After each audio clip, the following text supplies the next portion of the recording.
Hello, everyone. We are here to present our 2019 Intelligent Water System Challenge project entitled Develop Advanced Models to Predict and Optimize Chemical Dosage for Headworks, Odor, and Corrosion Control at James Kirie Water Reclamation Plant. This project is a partnership between MWRD and Illinois State University. MWRD is a wastewater utility serving Chicago and surrounding metropolitan areas. The team has a total of 6 members with different expertise area. My name is Fenghua Yang. I specialize in wastewater process and was the team leader for the project. Thais Plus was responsible for data management. Matt Jurek is the operation manager for the Kirie plant. Dr. Feng, Dr. Tang, and Kyle specialized in data analytics and were responsible for the AI module selection, setup, and test. Today, we're going to have 3 people to do the presentation. I'll start the presentation with a general introduction of project background, problem statement, and project solution. Then I'll pass this over to Dr. Tang to discuss detailed project solutions, including a series of 3 machine learning AI modules developed for this project. After that, Mr. Jurek will take over and discuss recent update of this project and the next step.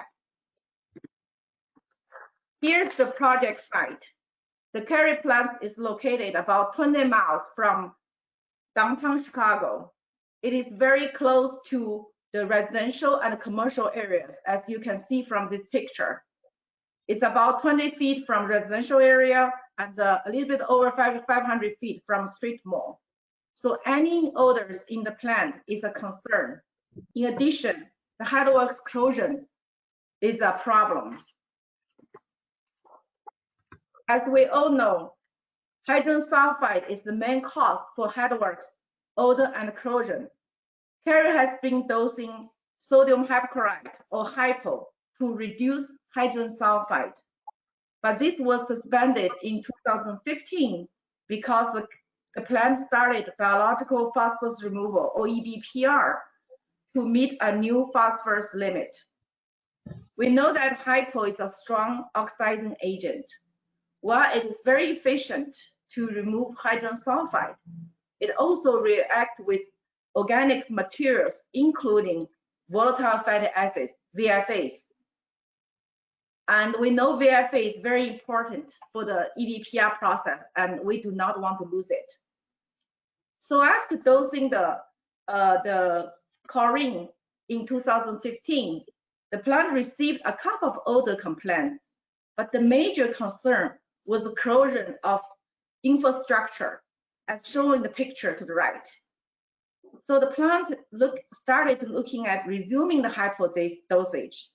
But the question was how we do that. In the past, dosing was based on online ORP measurement, which cost about 87 to 97% time of overdosing.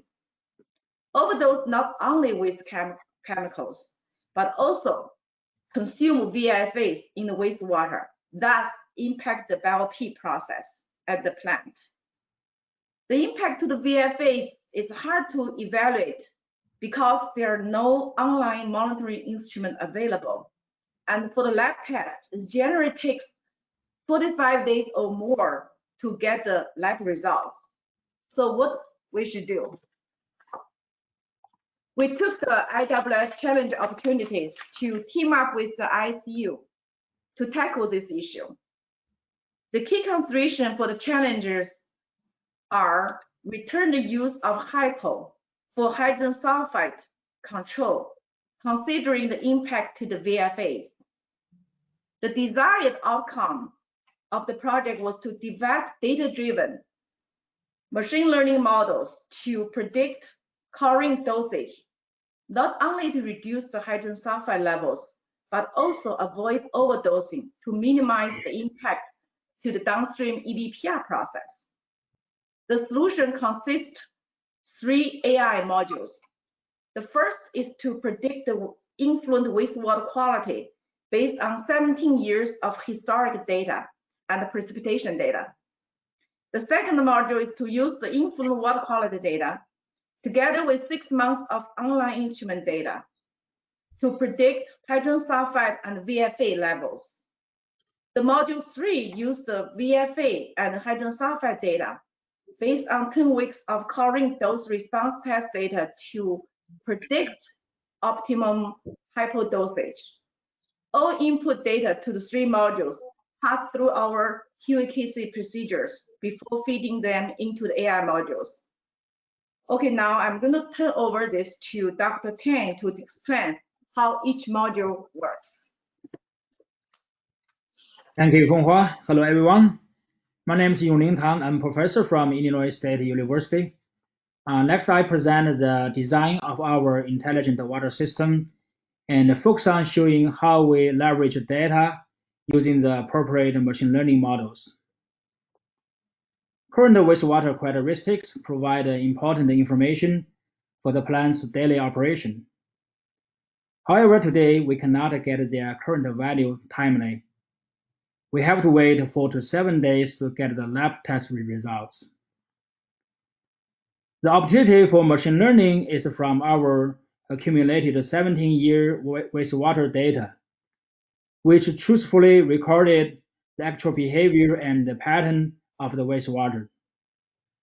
So we used those data in Module 1 to train several selected models to predict wastewater characteristics. The models we used include classical time series ARIMA model and 2 machine learning models, namely random forest regressor and recurrent neural network. Next, please. Here, as you see in this slide, we presented the representative performance comparison among the 3 models. Impressive but not surprising, recurrent neural network performed the best and provides more than 90% accuracy, which can satisfy our requirement in this project. Next, please.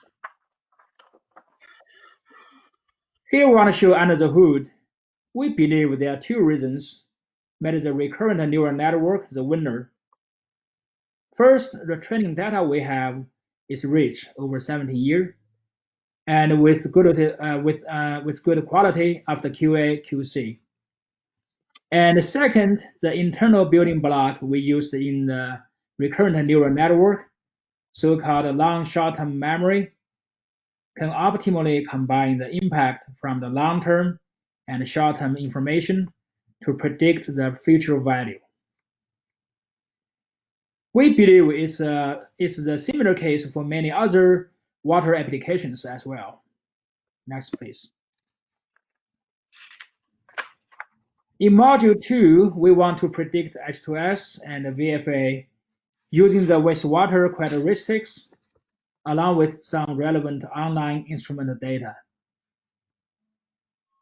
Considering the data we have, which are either sparse or unevenly distributed, we purposely selected 2 less complicated but powerful machine learning models, namely random forest and spot vector machine. The results show that random forest provides a better prediction on VFA with accuracy close to 93%, and the spot vector machine performs better for predicting H2S with the accuracy 97%. Next, please. Pairing the information from the previous 2 modules, now in Module 3, we want to understand how the chemical dosing affects both H2S and VFA values. The chemical reaction is a complicated process affected by many latent variables. It's very hard to formulate how the current H2S and VFA values, as represented by the red spots in this slide, can be changed by dosed chemical to the targeted H2S and VFA values. Again, we leave the challenge to some machine learning model to tackle. Next, please. As we know, in order to get real intelligence from machine learning, we have to provide good training from data for the selected machine learning models first. Accordingly, we designed the so-called dose response test to generate such training data. During the test period, we received some meaningful information, including the chemical dosage flow information and both the predicted and resulted H2S and VFA values to train the selected machine learning model. Next, please. Our conducted a 10-week dose response test, presented a good amount of information to train our selected machine learning models, which are random forest and the support vector machine here. We found that random forest model presents a better accuracy, close to 90%. This concludes the technical part of our presentation. Next, Matt is going to talk about the recent updates of the project and our next step. Matt, please. Thank you, Dr. Tang. Hello, everyone. My name is Matt Georgievec. I'm the operations manager at the Kirie Water Reclamation Plant. I will now be discussing how our next steps and how we intend to use these modules for real-time operation. So our next steps for this project are to implement and deploy these modules into the existing operation system at the Kirie Water Reclamation Plant. Displayed is an overview of the treatment plant operator SCADA screen, which shows the plant processes throughout the facility. Plant workers can monitor and remotely operate the facility through the screen. Our goal is to embed these modules into the dashboard to show the predicted influent characteristics, VFA, and H2S forecasted and estimated chlorine dose rates. Currently, operators need to input the water quality data from the MWRD's lab management system to run the models. With the success of this challenge, we hope to move in the direction to integrate the MWRD's lab management system with the SCADA dashboard to seamlessly update the modules when analytical parameters are reported. Additionally, an influent H2S online sensor is being installed to compare the predicted versus actual values and will be used to continuously train the models. Next slide, please. The project has now allowed the operating staff to predict and minimize the chlorine dosage to help curtail odors and corrosion with minimum impact to the EBPR process. We estimated potential chlorine savings of approximately 28,000 gallons per year. Furthermore, infrastructure corrosion will be minimized, which will extend the useful life of the facility and equipment. These modules will also allow staff to operate the EBPR process in a more efficient manner using forecasted VFA and other influent characteristics. For example, the treatment team can adjust the anaerobic zones in their aeration tanks to account for a lack of VFAs in the influent sewage with the forecasted data. The most important value recognized from this project is that we provided a concrete example of how machine learning can be applied using existing online sensors and operational data to solve treatment process problems faced by water resource recovery facilities. We believe these efforts are informative for every water and wastewater utility that need to handle dynamic influent flow and characteristics to make operational changes to meet treatment targets. Since presenting this project at the 2019 WEFTEC conference, the MWRD has decided to move forward with a request for proposal that will solicit potential consultants to help the organization bring this project to fruition. The consultant will be brought on to deploy an optimization platform where the modules can reside. The project will also look at other areas of treatment where these models and others can be used to optimize performance. Specifically, the project will determine if machine learning and AI can aid in the optimization of disinfection at the Kirie Water Reclamation Plant. RFP information will be posted on the MWRD's website for consultants that are interested in partnering with the districts on this initiative. We hope to begin conducting the consultant interviews over the next few months and begin the project in late summer, early fall of 2020. Danielle?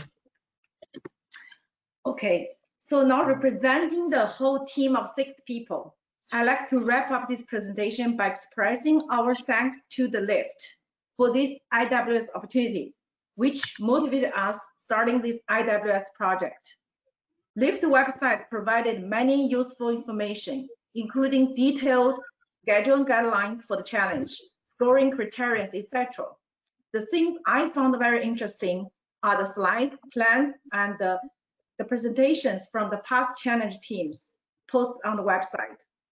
LIFT also hosted a webinar at the beginning of the challenge, which I suggest to everyone who wants to attend the challenge to watch. LIFT staff are always very diligent and helpful. For example, David, Fidel, and Lisa are always very responsive to our questions during the course of competition. So representing all team members, our sincere thanks to them. And here's the contact information if you are interested in knowing more details about this project. Thank you.